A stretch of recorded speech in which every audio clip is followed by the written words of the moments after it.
Okay, so this should be a little bit better. So picking up from where I left off, why don't we like what we see on screen? Sometimes when we go live or do pre-recorded video content, we look back at that content and what we see can sometimes send a shiver down our spines. Now, I'll tell you my story. So I started at a production company getting on for 20 years ago now in Solihull in the West Midlands, and right from the get-go the guy I was working for threw me in at the deep end, which was great. So I was behind the camera almost from day one. I had no experience particularly. I'd kind of got into the job by chance and really kind of really loved it, really embraced it. But as I was there, as I was kind of creating content for this guy, writing pitches and all that kind of stuff, he gave me an opportunity to get in front of the camera to do some pilots for some TV programs, and one of them was bear in mind this is the early noughties, so this was an antiques program.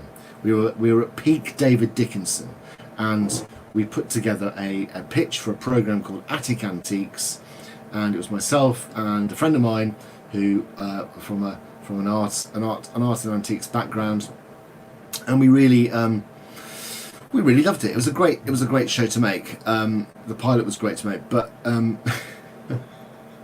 we put it out there. We sent it out to the commissioning editors, and I got the letter back, and we got rejections. As you know, you may not be surprised to hear, given that I am not a familiar daytime television face. And one of the letters, a lot of them were quite standard rejections, but the one from Channel 4 really stuck with me, because it said, "We really love the idea, we just don't think Tom is TV gold." So it wasn't kind of, we don't think Tom and Vicky are TV gold. They just thought, we don't think Tom, specifically Tom, is TV gold. And I remember getting that thinking, well, there we go. I wasn't expecting much, and that's what I got. But what that did is it kind of reinforced a vague sense that I wasn't supposed to be in front of the camera, and I ended up using it as an excuse to stay behind the lens to help other people on their journeys.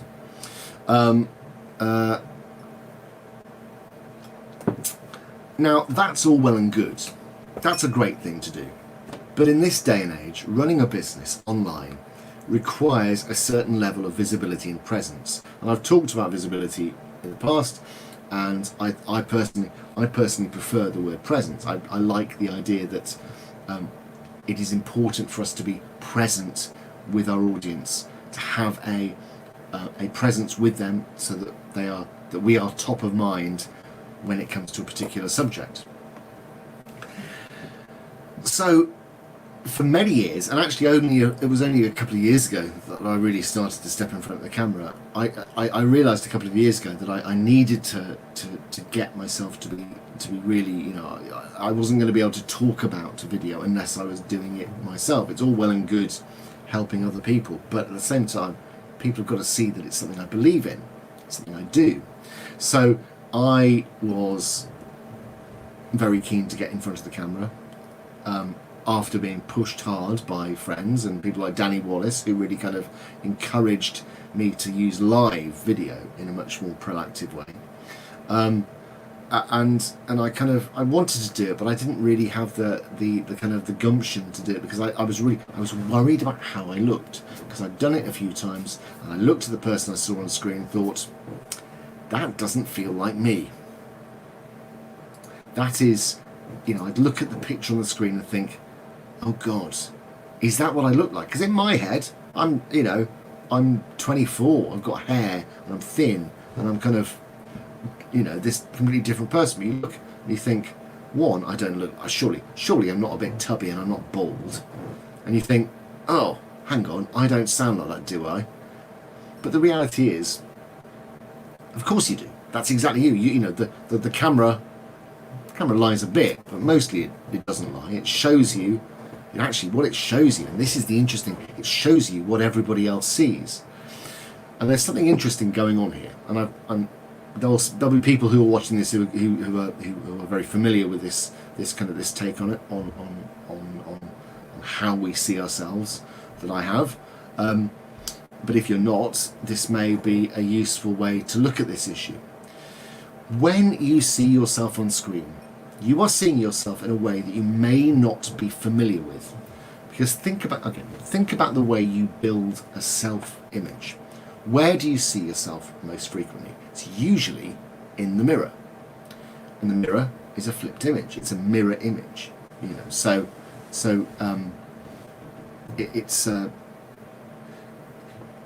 We use that mirror image as the way we build the image of ourselves in our heads. But when we see ourselves on screen, we are seeing a reversed version of the mirror image. So when we see ourselves on screen, we know it's us. So there's this kind of this kind of intellectual awareness of the person. We know the person we're seeing is us. We are intellectually aware that the person we see on screen is ourselves. However, on a more subconscious level, we know something isn't quite right because it's a reversed image. The human brain is incredibly good at recognizing facial patterns. Think how easily you see human faces in random shapes. We're hardwired to see human faces and to understand the shape of faces, but we can also kind of make sense of very subtle variations. So the human face isn't particularly symmetrical. So the symmetrical disturbances, as it were, we're aware of those. And you go, well, I know my sort of left ear's a little bit differently shaped to my right ear.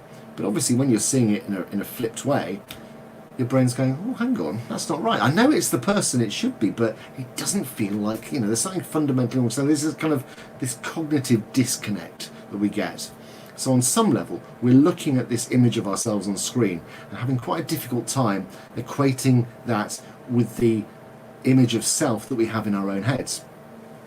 And I liked this idea.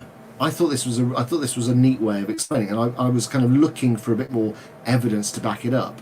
Because there was a study done in the States, I think it was Harvard in the late 70s, which got to grips and sort of described this way that we kind of think about ourselves and how we see ourselves. But actually, there's some brain imaging, some brain scan technology was used whilst people were being shown these two different images, and indeed, our brain reacts in very different ways when we see a mirror image of ourselves and an on-screen image of ourselves. So we understand those two people, as it were, they're the same person, but we understand those two images as being slightly different, and our brain treats them in different ways. So there's a really solid way that we construct images of ourselves, that we understand images of ourselves. So if you look on screen and you think that is not how I look, in some ways you're right, because it isn't how you look compared to the image you have in your head. And part of the process of getting comfortable in front of the camera is rewriting that understanding of how you look in your own head. So you've got to get yourself familiar with how you look on screen. Because once you are familiar with it, you are comfortable with it. And once you are comfortable with it, a lot of your fears and anxieties around video and around being on screen just evaporate. And you can do that, you can familiarize yourself with that in a couple of very, very simple ways.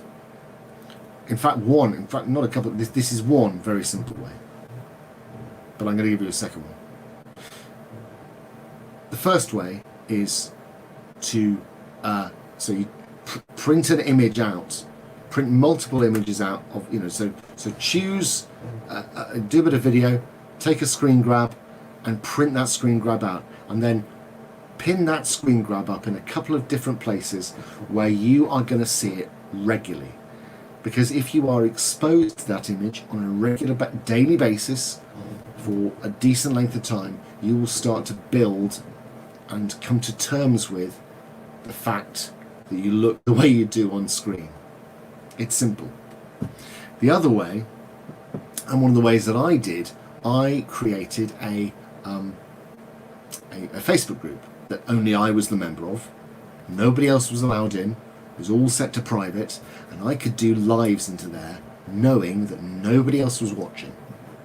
And that was really powerful because it allowed me to go live in a safe space, and I could watch that live back, and I could understand what I was doing right and what I was doing wrong, how I was performing, and I could be critical without feeling threatened.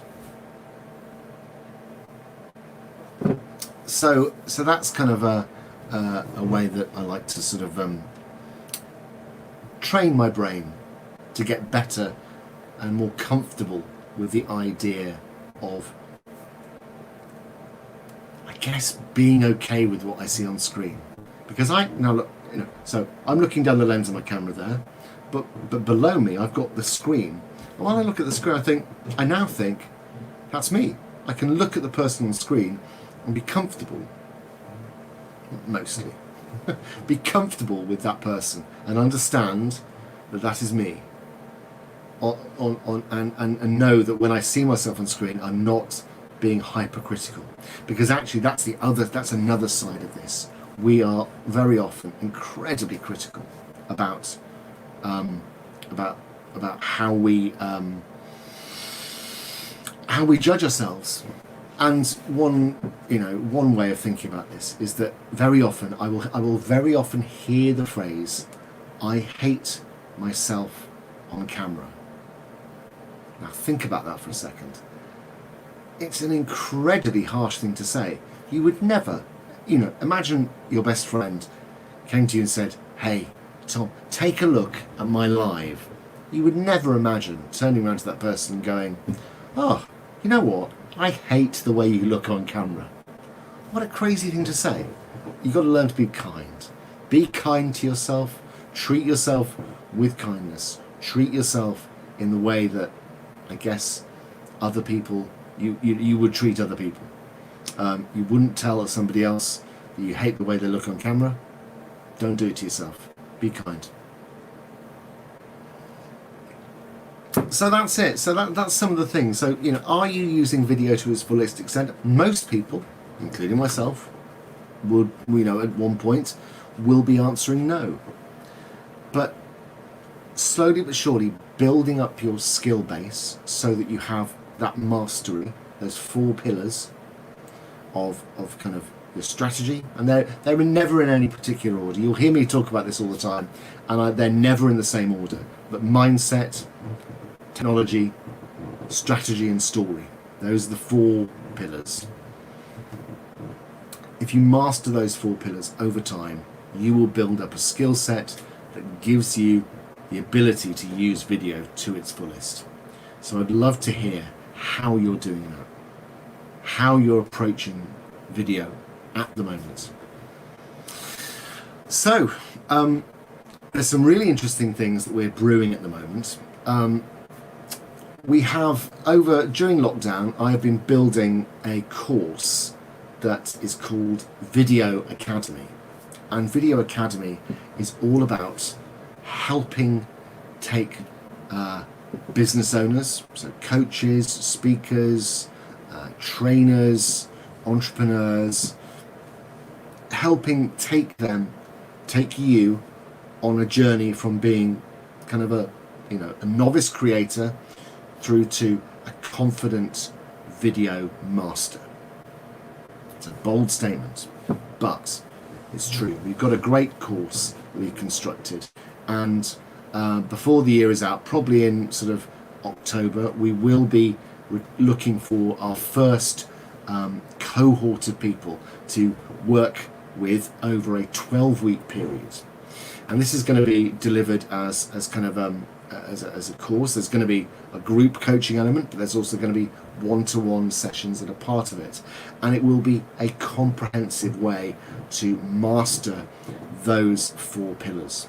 So you'll be looking at all those things I've talked about, the mindset, the strategy, the tech and the story, and understanding how you weave all that together to create a video content strategy that puts money on the bottom line. Because we mustn't forget that all of this, the whole purpose of this group, the name of the group, is grow your business with video. We are creating video for the purpose, for the express purpose of growing something.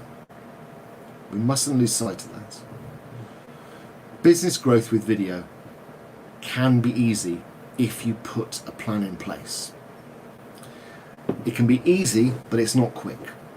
The one thing I always say to people is this is not for the faint-hearted, this is not for the lazy, this is not for people looking for a quick fix. This is something that is going to take time, and for a good portion of the time it is going to feel like you are shouting to an empty room. But once you get traction, once you start to connect with the right people, once you get visible with the right crowd, you're going to find that video content is high converting, relatively straightforward to do, and isn't just, there and gone. It's there forever. Once it's done, it's content that keeps on working, and that is a wonderful position to be in. So we're going to be recruiting, we're going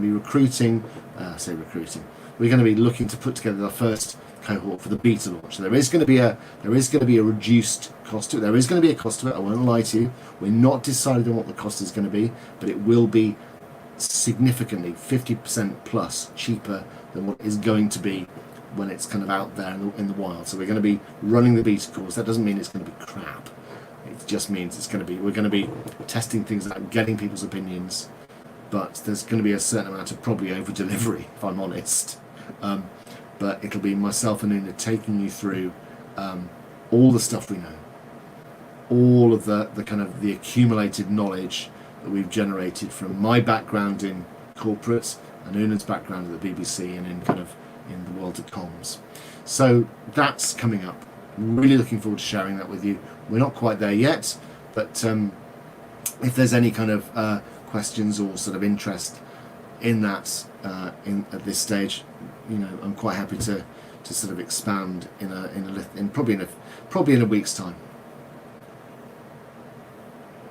So I think we're probably on a one cocktail evening tonight because it's been a long day and I'm kind of exhausted, but it's been a great day, really good day. So thank you very much everybody for turning up and tuning in to Content to Cocktails.